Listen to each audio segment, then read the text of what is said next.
Okay, so I got a little project going right now for a friend that has an issue with his motors.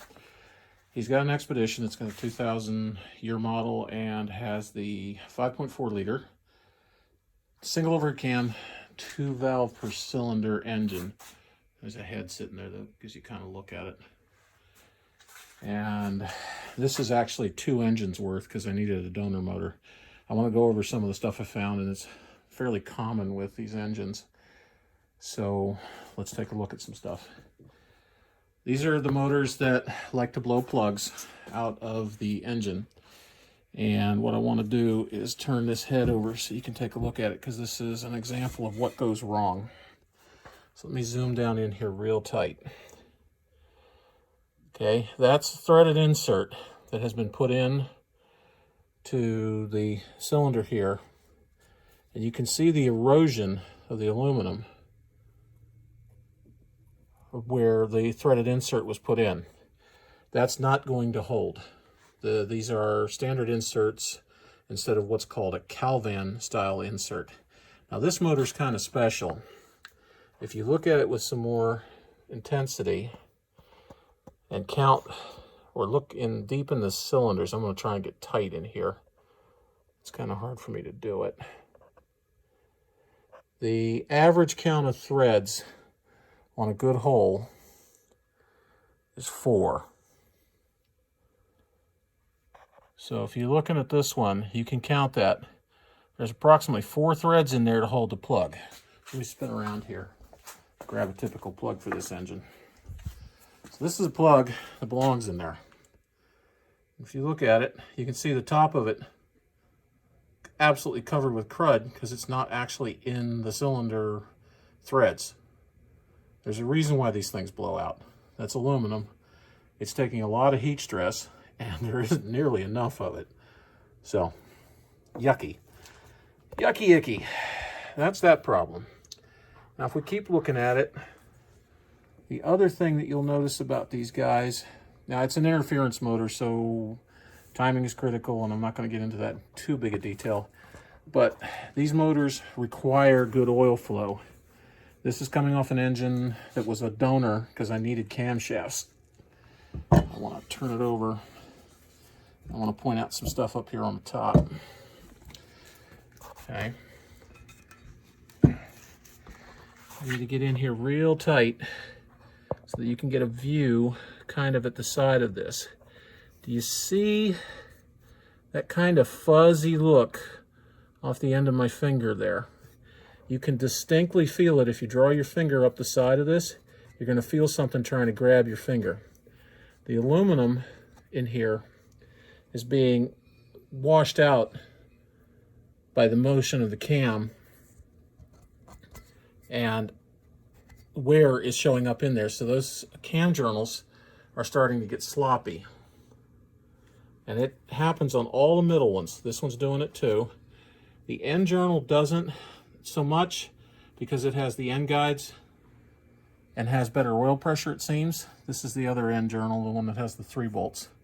It's also good, but all 4 of these guys in the middle are showing that wear. And that is apparently really common with this engine.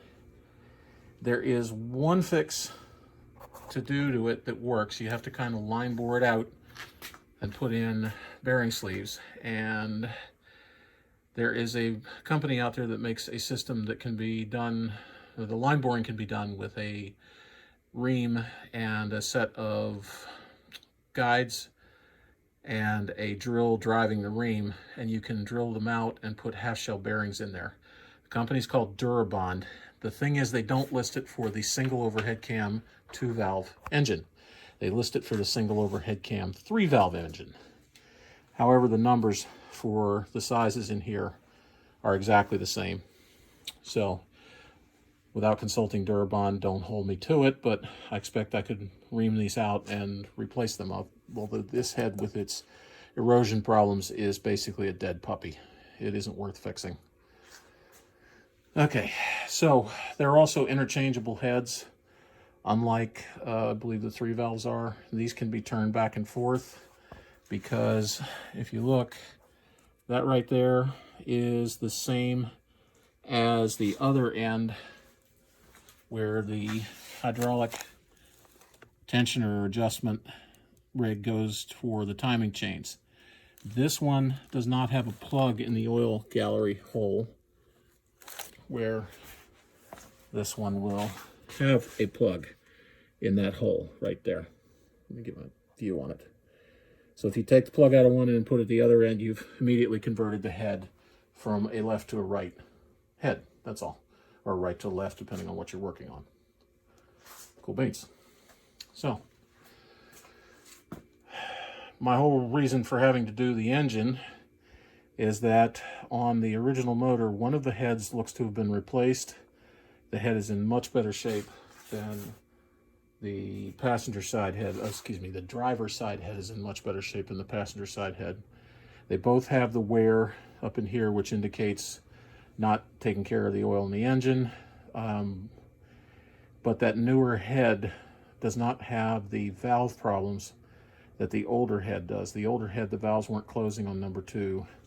The compression was 60 pounds or less running and wouldn't make much compression at all on the starting cranking. So it was pretty awful. It wasn't firing. It was a steady dead miss. And yes, I checked all of the ignition stuff and components and the fuel. It was all in there. But when I took the motor apart, the cylinders were absolutely full of carbon. The heads were full of carbon. It was just a mess. So it needs to be redone. Cool. Anyway, it's kind of an interesting look at the Ford 2-valve heads for the single overhead cam 5446. They're basically the same deal. Oh, let's go to the step 2. Step 2. These are the camshafts. They are different. There is one with a timing sensor, one without. This one doesn't have a timing sensor. The without goes on the passenger side, the with goes on the driver's side. These cams are also done with the same kind of modular idea. So they are referred to as hollow tube. Now you can't see through it, but they're basically empty tubes. And the cam lobes are pressed on. So there's not a lot of meat there to regrind and make things better. If you look at these is the kind of wear you'll see on the camshafts. I'm gonna come into it, and you can't see it, but I can feel it. My finger is catching real bad on the scratches in it. Move down, clang, clang, clang. And this is the second journal, and it has a deep, deep score right there. It's the third journal. It's got about 6 scores in it. Okay, this is fourth, fifth, whatever. 1, 2, 3, 4. Yeah, this is the 5th journal. And while it's not catching my finger real bad, there is still stuff catching it, and the scarring doesn't look great. And then the last one down here doesn't have any scarring to catch, hardly. There's still some in there, but not much. They're not really machinable to recover them. They can be polished, but the scratches are just too deep. Problem is, if I use these, I'll end up losing oil pressure because the cams won't be at the clearances they should be in the journals, which are also worn.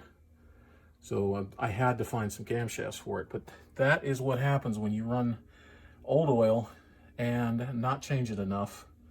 Don't take care of the motor on these 2-valve single overhead cam engines. They eat themselves up here. I will give you this motor had 195,000 on it. But the thing is, it was absolutely smack full of sludge. I was digging it out of the oil pan, digging it out of the tensioner galleys where the oil doesn't move real fast. I've seen damage up there in the cam. There was crud in the heads. It's just, you got to change your oil and take care of the motor. Got to.